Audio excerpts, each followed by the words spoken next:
Hi, darling. Welcome back. Social media is a crazy place. One moment you're getting adoration, people love you, people are following your content. And the next moment you do one mistake or you shift or people get used to you, some people will decide that they don't like you anymore, that your content is actually boring or repetitive. What I want to talk about today is the idea that South African vlogs are boring. The nice thing about social media, though, is the fact that regardless of your opinion on someone's content, calling it boring or something, there's an audience for everyone. There are people who will support that creator regardless of what people think. I just believe that if you don't like someone's content, you can just watch different content. There's no need to dogpile on a person and want to basically cancel them or have negative things to say just because you don't like their content. What I'm going to highlight today are the things that are very repetitive in a lot of content creators' vlogs. What inspired me to touch upon this topic was this tweet from Fafa. I actually had to stop watching Offense's content because it's boring. Same beige clothes and music that sounds like you're in a hospital waiting room. So what we're going to do first, we're going to highlight 6 things that appear consistently on a lot of content creators' vlogs, particularly female content creators. And the thing is, these things are repetitive because life is repetitive. Most people's lives are a routine. So there will be certain things that appear repeatedly in people's lives. And some people get annoyed by it. Some people find it very relaxing. So we're going to highlight those 6 things that appear consistently on a lot of vlogs. And then I will share 3 content creators that I believe have unlocked the code. It's going to be Khuzwayo, Cyan Boujee, and Lerato Nxumalo. If you actually look at these ladies' numbers on their vlogs on YouTube, the numbers speak for themselves. These ladies know what they're doing. They've obviously tapped into something. They have something that I believe can help other content creators who want to have massive platforms. I'm only using their content to highlight how you could improve your content in order to have similar numbers to them. They are obviously doing something right. That's why they have so many viewers. The first thing that I want us to talk about that is very frequent in a lot of content creators' vlogs is maintenance days. If you actually follow a female content creator, you will see that there is a lot of maintenance day vlogs whereby they are either getting a new wig, they're getting their lashes done, they're getting their eyebrows done, or they're going to get a wax treatment. So if you see these things, once you've seen one content creator, you kind of have seen them all.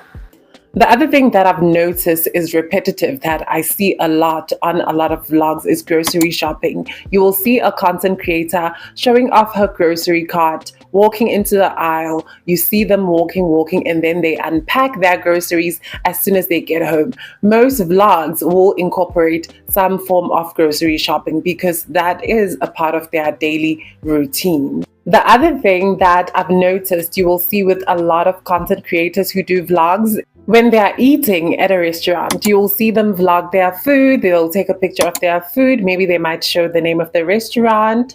They will show their drinks and cocktails. Maybe do that cheers or twas with their friends. It's like repetitive. It's something you kind of expect on a lot of vlogs, especially with a young female vlogger. It's very similar content. It's repetitive. It's predictable. It is similar. And then you will also get a vlog of them at the gym. They're working out, doing their sets. They're trying to getting their goals in, their body goals in. And then after they finish going to the gym, you'll see them post their matcha or their smoothie, taking a picture with their friends after their workout. The last thing that I've noticed is very frequent on a lot of vlogs in South Africa is work or school vlogs. You will see someone posting themselves. Maybe they are in their corporate outfit or they are at school, they're studying, they post their study notes. You see them on their workspace. It is predictable. Do I think predictable means bad? Absolutely not. Like, you are obviously showing your daily life. So I'm always shocked when people complain that a certain vlogger has become boring. They stop viewing their content because you already know what they are doing in their daily life. But guys, let's be realistic. Most of our lives are predictable. Most of us have a set routine. We wake up, we go to school, we go to work, we study, we train. It's very predictable. So I don't know what some people expect from vloggers in South Africa, but worry not. I will share these three content creators and what they do differently. What are they doing differently to push such high numbers? So let's start with Khuzwayo. If you've ever seen vlogs from Khuzwayo, you're very lucky, especially when she was still on YouTube. But luckily, she still posts content on TikTok, which actually shows her talent. She has a way of storytelling. Like, if you actually watch her vlogs on TikTok, it's like you're watching a story, you're watching a movie. It's very cinematic. There was this other vlog that she did, and she was like literally at a spa, but it looked so cinematic. Her content gives aspirational, it gives luxury, it gives very polished. It's like she's taking you on a journey. It's like you are actually at an episode of Top Billing. There's an aesthetic, there's an obvious aesthetic there. It's obviously luxury, but very polished, very old money aesthetic. It's also very moody. Her content is very moody. And obviously, let's be honest, money. Her style of content can tell you that there is money here. She has money to be able to create such aspirational content. Her content is very aspirational. It's very beautiful. It's very aesthetically pleasing, and she has a talent. Let's be honest, Khuzwayo has a talent. She has a way of capturing moments perfectly. She has a way of angling her shots that is extremely exquisite. There's a way she goes about it, and I absolutely love it. I love it. The stills, the slow motion motions, the how she just encapsulates and tells the story in a very few seconds. So, what can you, if you want to be a vlogger, take from Khuzwayo? You have to take a bit of her cinematic elements, be able to film in a very cinematic way, be able to tell a story, take the viewer on a journey. They have to have like a journey where there's a beginning and an end, and it feels like that with Khuzwayo's vlogs. So if you're a content creator, one thing that I've seen, the formula that seems to work for Khuzwayo, obviously, she's also very beautiful, so that helps. The formula that works for her is it's moody, it's travel content, it's luxury, it's very polished, but there's also a story. You feel like you are a part of a movie. You feel like you're watching something cinematic. It's a talent to be able to do that. So if you are more on the creative side and you're willing to learn a lot of editing, I feel like you can actually do the Khuzwayo aesthetic. It's absolutely satisfying to watch, in my opinion. Then we have the infamous Cyan Boujee. Cyan Boujee is an entertainer. She's drama. She's chaos. She's she's a source of adrenaline. Her content will raise your adrenaline because there's a lot of drama that has happened in her life. And I know she's not absolutely perfect. Not all of us are perfect. No human is perfect. She has her flaws. She's done some things that I could consider very questionable. She's done some problematic things in the media, on social media, but she's also very young. She's also very much learning. But one thing that I have noticed, she has the ability to take the drama and actually create attention from it and use that attention to get the numbers going. She takes lemons and makes lemonade. Let me show you a few of her backstories. What has she done? What are the dramatic things that have happened in her life that was supposed to pull her down, but she was able to actually rise up and use that bad feedback, those negative experiences, in order to actually capitalize off the attention. So Cyan Boujee has had some controversies. She's talked about her experiences with wealthy men at a very young age that might be considered quite controversial, to be very young and dating wealthy men at a young age, or having wealthy men being interested in her, allegedly. But she has also actually shared stories of her being with wealthy men. Here's one. I got a very wealthy man who has longed for me for so many years, and he wanted me because I was a virgin. And immediately when he got me, when I was, I think, 19 or 20, he gave me everything. Do you guys know everything? What is everything, Chuma? Tell us. Do you guys know what everything is? Paint us the image, everything. Tell us At everything. that moment in my life, I didn't, like, I had so much just by him existing. She was also part of the influencers who were basically accused and allegedly for being part of a human trafficking scandal, which was the Alabuga Start program in Russia, where they wanted young ladies to go and work in Russia. And allegedly, it was actually a human trafficking ring in Russia that actually takes these girls and they're not able to come back to South Africa because they've been human trafficked into a program that is there to exploit them. No, I'm actually just speaking herself. I'm going to make this very short and very quick. I've been quiet firstly because I've been waiting for the program to actually release a statement on my behalf. And human trafficking is a very, very, very serious matter. And I do not stand with that. And I believe this is a huge learning curve for me and all the other influencers. And I don't think anyone with sense would repeat something like this. But I want you guys to know that it wasn't for money, because I haven't been paid yet. I had other videos to post. I think I had 4 more videos to post on my YouTube, on my TikTok, on my Instagram. And I was only going to get paid after posting. So it wasn't for money. I didn't get paid. She's also had sex work allegations where people have very different opinions about what she does and is whether that is sex work or it isn't. Basically, if you deal with a man and you have a date with him, an intimate moment with him, is that sex work or not? There's a lot of debate around that. And for her, she has a very different opinion on whether those allegations of sex work are real. Her perspective is very different and she has a different take on it.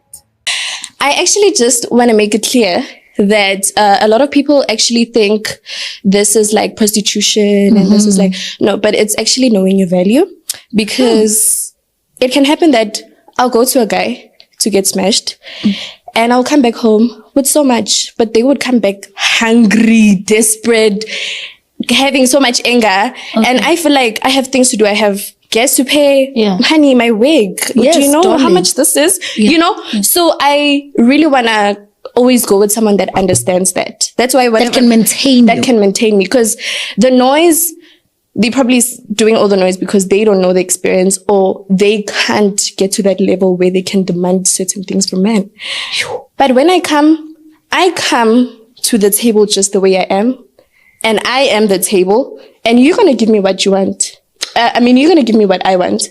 There was also a conversation she had about girlfriend allowance, where she was getting 50K allowance from a man. And in South Africa, we already know how sometimes that topic can be very triggering to some men, to hear that there are men who are sending women that much money. And it's basically making the dating pool harder. It's making some women's expectations unrealistic, because now they're also going to expect girlfriend allowance. Yeah, what was that line? It was maybe 50 every week. Wow! 50,000? For sure. Are you fucking kidding me? She's also had the unfortunate experience of being in a domestic violence situation with an ex-boyfriend. She had even posted and vlogged about it. She's not a perfect human being. We're all not perfect. But in certain circumstances, Cyan Boujee is a victim. She has been in situations where she was truly a victim. Like, for example, the revenge porn scandal, where a lot of people were talking about it. A lot of people were circulating a video that was allegedly released by a very popular South African DJ, and it's still on social media. She talked about it in an interview with El Tito about the fact that people didn't have remorse for her.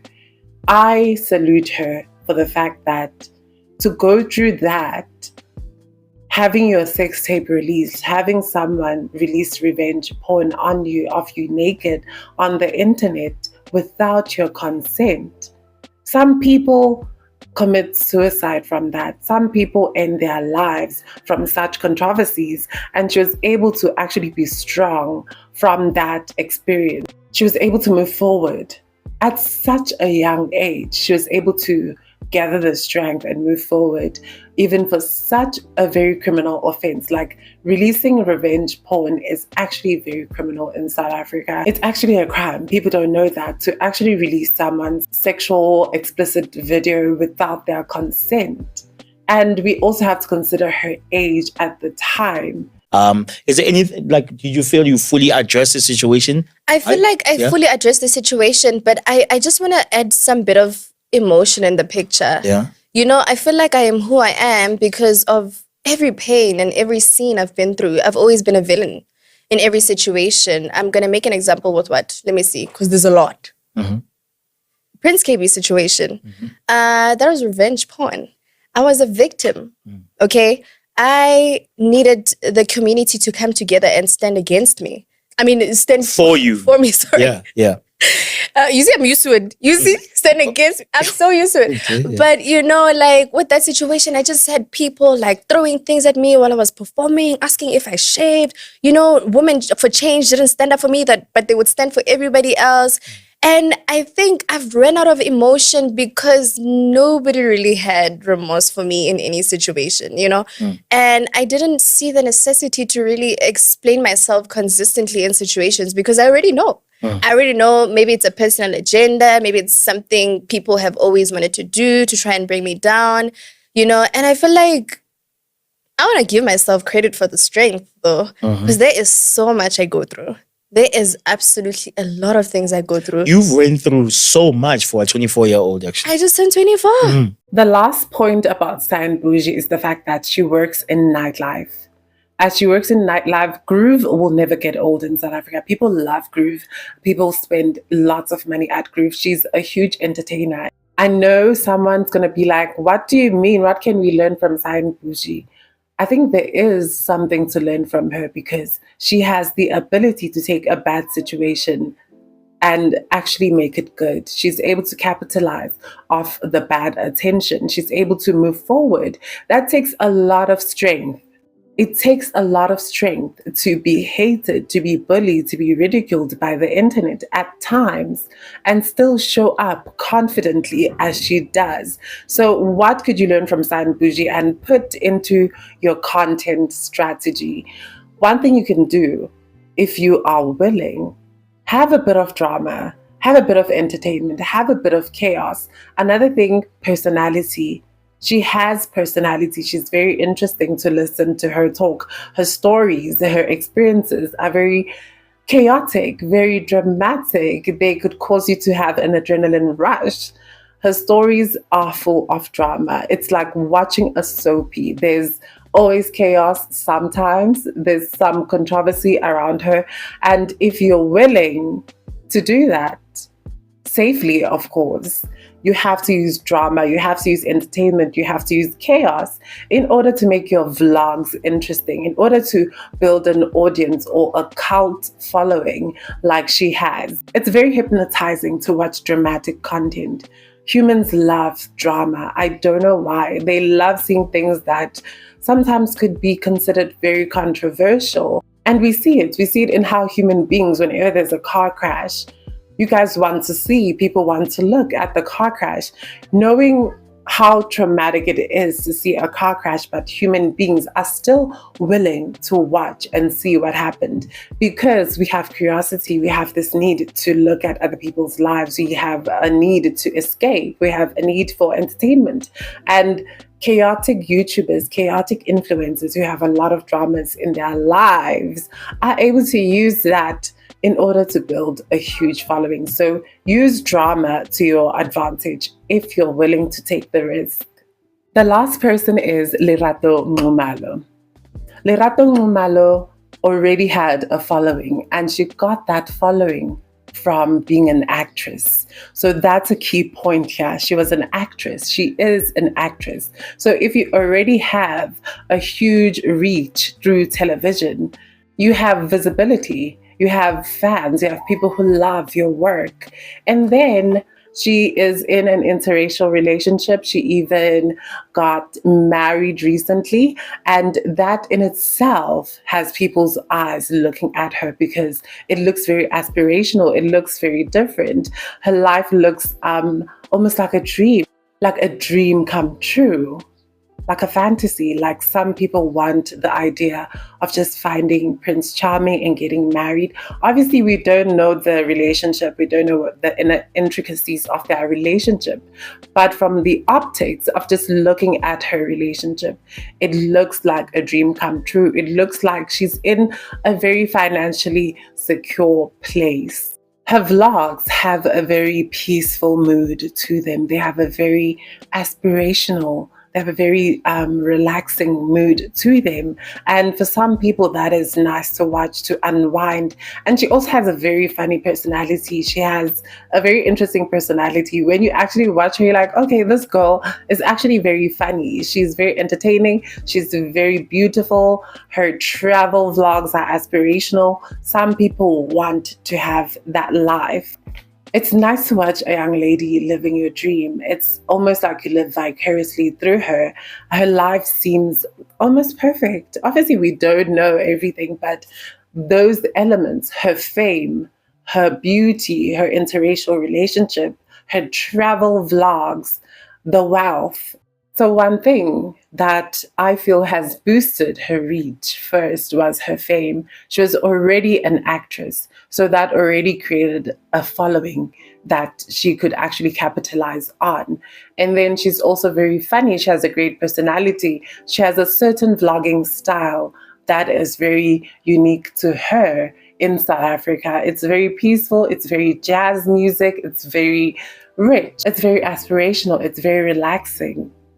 And there's also a curiosity about her relationship because she doesn't post what her man looks like. Maybe you'll see an arm, and I don't know why humans love to find out. They even there was a time they sent follow requests to her husband on social media because people just have a morbid curiosity about what the man looks like, what his life is like. So that mystery also adds an element of curiosity. If you want to have a vlog style that is interesting, you can introduce mystery, you can introduce a bit of wealth, aspirational, you can obviously money. The common theme that seems to be very common throughout these vlogs, throughout these content creators is money, unfortunately. Being wealthy makes people curious about your life.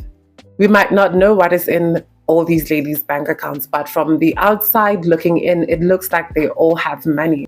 If you want to have a huge reach and you want to escape the trap of being considered boring, the vlogs being considered boring, I think you can learn something from these ladies. You can incorporate storytelling like Khuzwayo, or you can add drama, chaos like Cyan Boujee, or mystery and a quiet, soft life like Lerato. The last point is money. Money also helps. We have to be honest. Money helps in order to travel to all these beautiful places that these ladies are able to go to. Money helps. I do believe there's a space for regular content creators who vlog in their backgrounds. There is a space for the normal vlogger in the township who has middle class life. There is a space. You can learn a thing or two from these ladies. You can either incorporate storytelling, make it cinematic, make it feel like they're watching a movie, even if it's in the township. Storytell, make it moody, create an aesthetic of your particular environment. You can also, if you have the money, you can use money to travel. very expensive, but you can also incorporate money. You can also incorporate drama, intrigue, mystery. So, what do you think? Do you truly think that South African vlogs need a lot of improving? Or do you feel like we all have a choice? Everyone chooses who they want to watch. And if you think someone else's vlogs are boring, someone else actually loves those vlogs. So it doesn't really matter. The content creator doesn't have to change their content style to satisfy a few people's needs and desires. So let me know. Are South African vlogs boring or not? What is your experience? Do you relate? Do you not relate? I want to hear your perspective. And if you got to the end of this video, leave a camera emoji in the comment section. And thank you for watching, darling. Bye-bye.